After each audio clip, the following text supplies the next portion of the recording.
கர்த்தருடைய பரிசுத்த நாமம் மகிமைப்படுவதாக. என் அன்பின் சொந்தங்களே, நாம் ஆராதித்து தொழுது கொண்டு மகிழ்ந்து கடுகூறுகிற கிறிஸ்து இயேசுவின் நாமத்தினாலே உங்களுக்கு அனைவருக்கும் என் வாழ்த்தலை கூறிக்கொள்கிறேன். இந்த வேளையிலே இந்த அடிமை உங்களோடு பகிர்ந்து கொள்கிற நற்செய்தியாகிய சுவிசேஷம். இன்று நாம் தேவனுக்கு முன்பாக நிற்கிறோம் என்று வெளிப்படுத்துகிறோம். தேவனுடைய சமூகத்திலே அனைத்து காரியங்களும் பெற்றுக்கொள்கிறோம் என்று நாம் வெளிப்படுத்துகிறோம். ஆனால் அதை பக்குவப்படுத்தி தேவனுடைய ஆத்மாக்கள், தேவனுடைய ஊழியர்கள், தேவனுடைய உபதேசிகள் என்பதற்கு நாம் முழுமை பெற்றிருக்கிறோமா என்பதை இங்கே எஸ்தரா தீர்க்கதரிசி மூலமாக நமக்கு தேவன் ஒரு நற்செய்தியாக எச்சரிக்கிறார். என்னவென்றால், எஸ்தராவின் தீர்க்கதரிசியின் புத்தகம் 7வது அதிகாரம்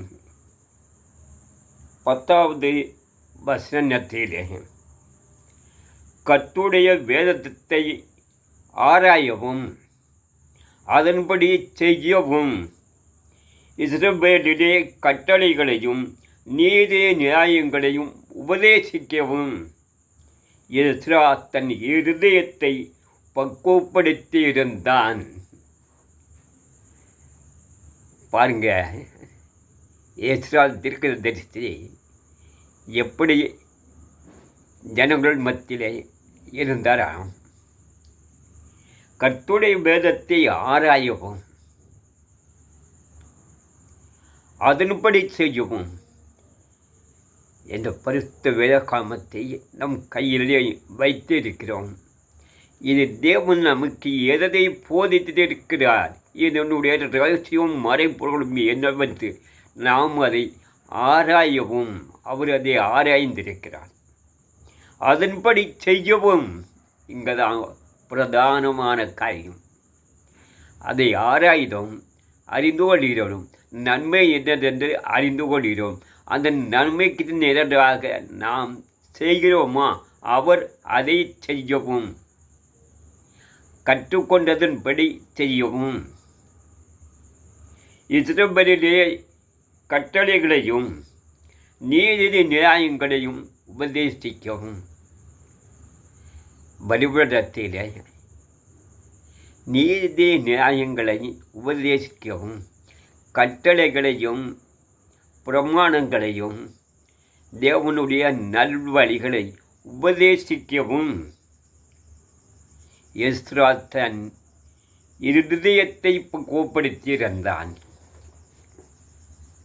இன்றைய இருதயம் இருக்கிறதே, இதை எஸ்ரா உபதேசிக்கும் கட்டளை கிருப்பினின் ஜனங்கள் மத்தியில் கொண்டு சேர்க்கும் தன் இருதயத்தை பக்குவப்படுத்தியிருந்தான். ஒரு பெரிய ஒரு காரியம் பார்த்துக்காங்க. இது சாதாரண காரியம் இல்லை. இந்த கட்டளையும் நீதி நியாயங்களும் ஜனங்கள் மத்தியிலே, சபையிலே, ஆத்துமாக்கள் மத்தியிலே கொண்டு சேர்க்க வேண்டுமானால் நம் இருதயத்தை முதலிலே நாம் பக்குவப்படுத்தி இருக்க வேண்டும். நீதி நியாயங்களை சபையிலே பேச வேண்டுமானால், அதை உபதேசிக்க வேண்டுமானால், ஒரு வாத்தியார் இருந்தால் வாத்தியார் மூளை எப்படி இருக்கணும்? பிள்ளைகளுக்கு பானை எடுக்கணும்னா வாத்தியாருக்கு எல்லாம் தெரிஞ்சால் மட்டும்தான் அந்த பிள்ளைகளுக்கு பானை எடுக்க முடியும். அதே காரியம்தான் இங்கே எஸ்திரேயை உபதேசிக்கவும் கட்டளை கற்பனைகளை ஜனங்கள் மத்தியிலே கொண்டு சேர்க்கவும் தன் இருதயத்தை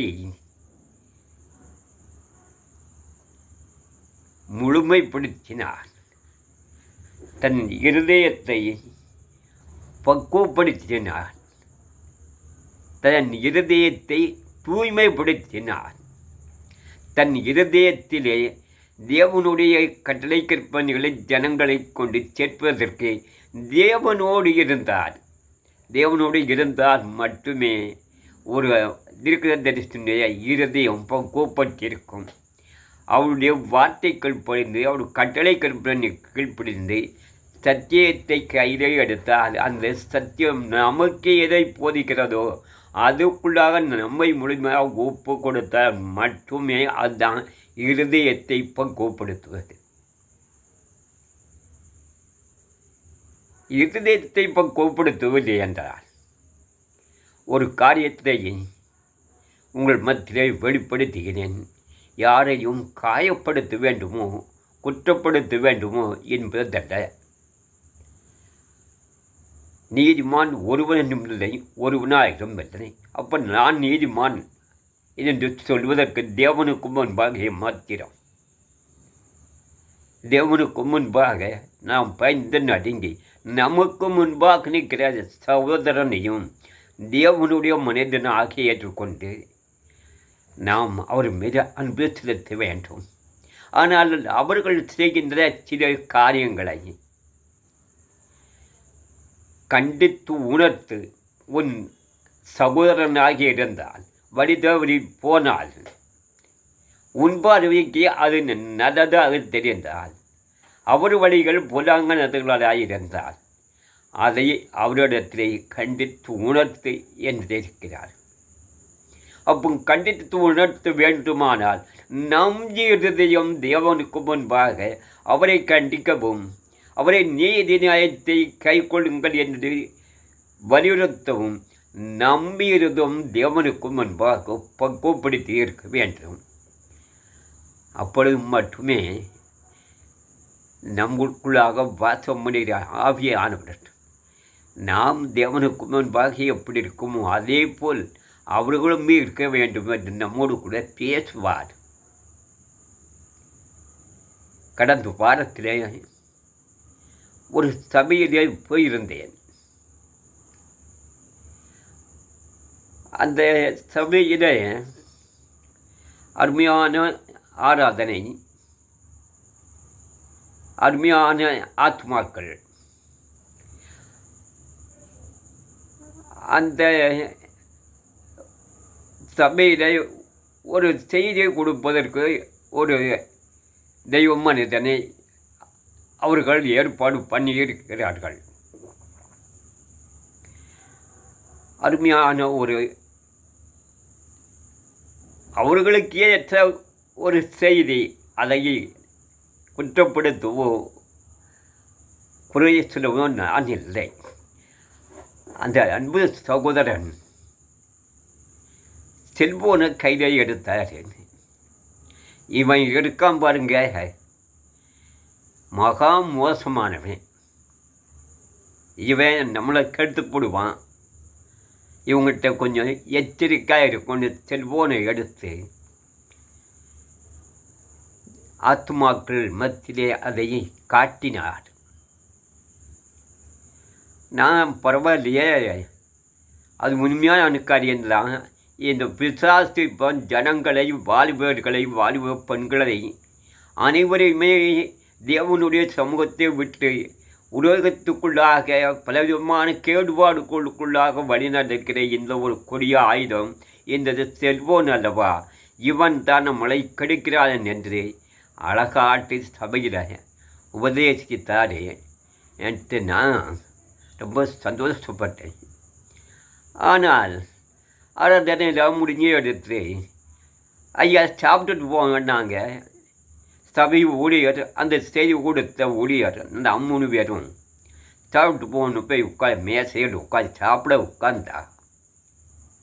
சபை ஊழியரும் அந்த செய்தி கொடுத்தவரும் சாப்பாட்டுக்கு முன்னுக்கு 2 பேர் 2 செல்லையும் ஆன் பண்ணி வச்சு அந்த செல்லை தான் பார்க்காங்களே தவிர சாப்பாட்டில் கவனம் செலுத்தல. ஒருத்தர் செல்ல தூக்கி காட்டினவர் கொஞ்சம் ஆகிறத்து வாயில் பாரு செல்ல அப்படி தட்டி அதுக்குள்ளே தான் அவங்க காரியங்கள் போய்கிட்டு இருக்கு. நான் சாப்பிட்டு முடிச்சு கையை கழுகி ஐயா நான் போயிட்டு வரேன்னு கிளம்புனாலும் அவங்களுக்கு அந்த செல்லை விட்டு வெளியே வர முடியலை. அப்போ ஜனங்கள் மத்தியிலே கட்டளைகளையும் நீதி நியாயங்களும் உபதேசிப்பதற்கு நம் இருதயத்தை நாம் பக்குவப்படுத்தி இருக்கிறோமா? அவங்கக்கிட்ட ஐயா இது என்ன நீங்கள் சபையோடு இப்படி பேசுனீங்க இப்படி பண்ணிக்கிட்டு என்ன எனக்கு சொல்றதுக்கு முடியலை. காரணம் அன்னைக்கு தான் அந்த சபைக்குள்ளே போயிருக்கேன். அவங்கள போய் நம்ம குற்றப்படுத்தவோ குறைப்போ சொல்லவோ வழி இல்லை. ஆனால் சபையிட உபதேசத்தை நாம் நம்முடைய வாழ்க்கையிலே எப்படி போய் கொண்டிருக்கிறோம்? சட்டதங்களை பேசவும் நீதி நியாயங்களை பேசவும் தேவனுடைய கட்டளையை ஜனங்கள் மத்தியில் கொண்டு சேரும் நம்ம இருதயத்தை நாம் பக்குவப்படுத்தி இருக்கிறோமா என்றால் அது கொஞ்சம் அழுக்காததாக இருக்குது. அழுக்கையை சுத்தமாக கழுவப்படலை. வெளியே காட்டுக்கு போயிட்டு வந்தால் காலில் கொஞ்சம் ஒரு அழுக்கு இருந்தால் அதை கழுகணுன்னு தண்ணியை விட்டு நல்லா கழுகினாது. எங்கேயா கொஞ்சம் கரையை இருந்தால் மண்ணோ சேரோ சகுதியோ இருந்தால் அது சுத்தமாக போகலை. அதே போல் தான் நம்ம எவ்வளவு தான் வலுவிடத்தில் நின்று உபதேசித்தாலும் கட்டளைகளை போதித்தாலும் நம்மிடத்திலே இருக்கின்ற காரியம் சுத்தமாக இருக்கிறதா என்ன சேர்த்து தான் நான் சொல்றதுனே தவிர நான் சுத்தமாக இருக்கிறேன். ஏன் எல்லாரும் தங்களை சுத்தப்படுத்தி கொள்ளும் பக்குவப்படுத்தி கொள்வோம் என்பதுதான் என்னுடைய நோக்கம். அதனால தான் இதை நான் வெளிப்படுத்துகிறேன் தவிர யாரையும் குற்றப்படுத்தணும் காயப்படுத்தணும் நோக்கமே கிடையாது. எல்லாருமே நம் ஒரே தகப்பனுடைய பிள்ளைகள், ஒரே தேவனை ஆராதிக்கிறவர்கள். அப்போ பலிபீடத்தில் நின்று பேசுறது ஒன்று, வெளியே நம்ம செய்திகள் ஒன்றாக இருந்தால் நாம் உபதேசிக்கவும் நீதி நியாயங்களை வெளிப்படுத்துவோம். நம் இருதயத்தை நாம் பக்குவப்படுத்தாமலே இருக்கிறோம். ஆலயத்துக்கு வருகிறோம், காணிக்கை செலுக்கிறோம், எல்லா காரியங்களுக்கும் முன்னால் நின்றுக்கு நம்மை முதன்மைப்படுத்துகிறோம். நம்முடைய கிரியைகள், நம்முடைய வழிகள் நம் இருதயத்தை உண்மையாக தேவனுக்கு பக்குவப்படுத்தி பலிபீடத்துக்கு வருகிறோமா? ஒரு சபையில் ஒரு சகோதரன் என்கிட்ட சொன்ன காரியம் கொஞ்சம் மனசுக்கு ரொம்ப கஷ்டமாயிடுச்சு. என்ன சொன்னாருன்னா, அவர் நல்லா அருமையாக ஒரு பண்ணுவார். செய்தியும் அவருக்கு வாய்ப்பு கொடுத்தால் செய்தியும் கொடுப்பார். அவங்க வீட்டுக்கு போனோடனே அவங்க வீட்டு அம்மா அந்த சகோதரி கேட்டாங்களாம், நீங்கள் ஏசப்பா அன்பானவர், அரவணைக்கிறவர், எல்லாரோடும் ஐக்கியமாக நடந்து கொள்கிற தேவன், நாமும் அவரை சார்ந்து கொள்வோம் என்று நீங்கள் பேசுகிறீங்க. உங்கள் மனைவியாகிய என்னை அக்கா சோமாரிக்கங்களா ஒருத்தராவது என் பக்கத்தில் இருக்கவங்களும் கேட்க மாட்டேங்க. அங்கே சபை கூட்டம் முடிஞ்சு வெளியே வரும்போதாவது உங்கள் பேரை பெருசாக பேசுகிறாங்க, உங்களுக்கு முன்னுரிமை கொடுக்காங்க. உங்களை போல யாரும் ஒரு ஸ்விப் பண்ண முடியாது, பாட முடியாது, உங்களை பெருமைப்படுத்தி பேசுகிறாங்க. ஆனால் இவங்கக்கிட்ட அன்பின் ஆவி இருக்கிறதா, விசாரிக்கிற ஆவி இருக்கிறதா? அந்த சகோதரி தன்னுடைய கணவனிடத்திலே மிகவும் வேதனைப்பட்டாலும் அந்த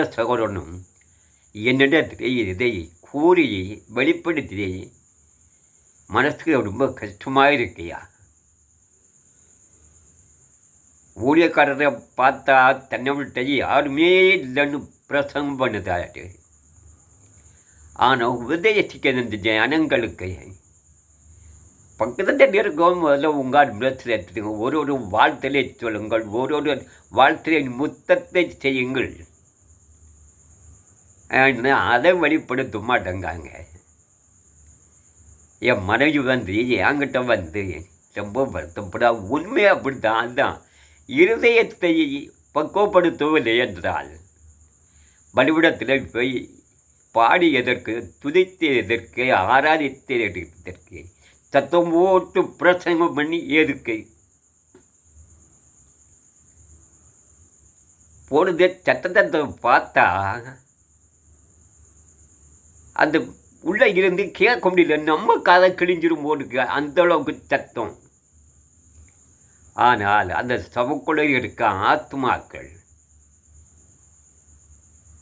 ஒருத்தர் பக்கத்தில் இருக்கவங்கிட்ட அன்பு செலுத்துகிற ஒரு ஆவியில் இருக்கிறதா, விசாரிக்கிற ஆவியில் இருக்கிறதா, விசாரிக்கிறதுக்கு அவங்களுடைய இருதயம் பக்குவப்படுத்தி இருக்கிறதா, அவளுடைய இருதயத்தை தன்னை போல் பிறரின் நேசிப்பதற்கு பக்குவப்படுத்தி இருக்கிறார்களா? இல்லையே. ஆனால் இங்கே எஸ்ரா அழகாட்டு தன்னுடைய இருதயத்தை பக்குவப்படுத்தியிருக்கிற. எப்படி? மீண்டும் ஒரு கால் அதை வாசிக்கிறேன். எஸ்ரா தீர்க்கதரிசியின் புத்தகம் 7வது அதிகாரம் 10வது வசனம்.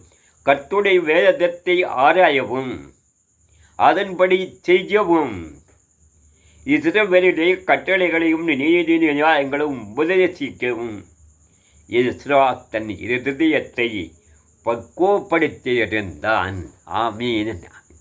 என அன்பு சொந்தக்களே, இந்த அடிமையோடு சேர்ந்து தேவனுக்கு முன்பாக தலைகளை தாழ்த்தி ஒப்பு கொடுத்திருக்கிற பரிசுத்தவான்களே, நீதிமான்களே, ஊழியர்களே, சுயேட்சையர்களே, ஆத்துமாக்களே, நாம் தேவனுக்கு முன்பாக நிற்கின்ற பொழுது தேவனுடைய நாமத்தை பிரசவப்படுத்தவும், இருள் இருக்கிற ஜனங்களுக்கு வெளிப்படுத்தவும், நாம் நம்மிடத்தில் இருக்கிற இந்த நீதி நியாயங்களும் கட்டளைகளும் ஜனங்களுக்கு வெளிப்படுத்துவது நம் இருதயத்தை நாம் பக்குவப்படுத்துவோம். அநேகருக்கு வெளிச்சமாக இருப்போம். அநேகரை ஆயத்தப்படுத்திக் கொள்வதற்கு நம்மை தயார்படுத்துவோம். தேவன் தாமே நம் ஒவ்வொருவரையும் நம் இருதயத்தை சுவைப்படுத்தி சீர்படுத்தி பக்குவப்படுத்த அவருக்கு தோழராய் இருக்கிறார். நாம் அவரண்டை நம்மை முழுமையாகவும் ஒப்பு கொடுத்து நம் இருதயத்தை தேவனுக்கு முன்பாகவும் நாம் காண்கிற ஒவ்வொருவருக்கும் முன்பாகவும் தேவனுடைய நாமத்தை வெளிப்படுத்த பக்குவப்படுத்தும். தேவன் தாமே அனைவரையும் ஆசீர்வதிக்க ஆசீர்வதிப்பார். ஆமீன். ஆமீன்.